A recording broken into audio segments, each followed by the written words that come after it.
National news now. Iran refusing to hold a new round of talks with the United States on security in Iraq.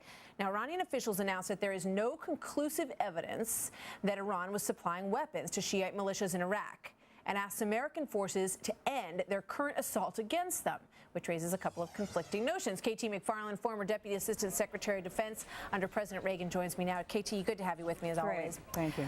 All right, so why would they be so upset about the hitting on Shiite militia members of these groups if indeed they weren't supplying them and training them and didn't have a vested interest? That's the whole point. Iran has been caught red-handed.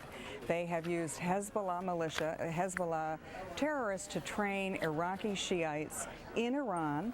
They've been supplying them with weapons, and then they've been sending them back into Iraq to fight the U.S. and Iraqi military forces. They've been caught red-handed. That's why they're so upset.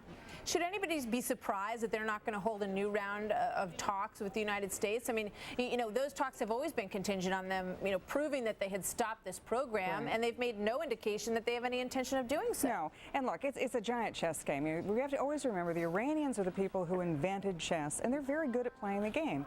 And this is a negotiating tactic on their part. And you were absolutely right to point out they wouldn't be upset if it weren't for the fact that they'd been caught red-handed. All right, so, you know, I feel like every time we talk about Iran, I ask you the same question, but what should we do?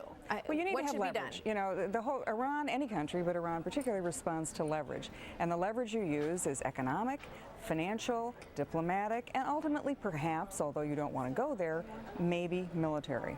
What we are doing right now is what we should continue to be doing, which is the surge in Iraq has been very successful. That's why they're complaining. The surge, which is U.S. forces working with Iraqi military forces, are going into areas which they were not able to go in a year ago, because now they have the critical mass, they've changed the rules of engagement, and they're showing great success. That's why Iran is mad. You keep the pressure on. I think, in fact, we should turn the tourniquet even more seriously and ratchet up economic sanctions, financial sanctions, that freeze them out, isolate them in the world community, push them, use a combination of carrot and stick. But right now, let's get the stick back. All right, KT McFarland, always good to talk to you. Thank you very much.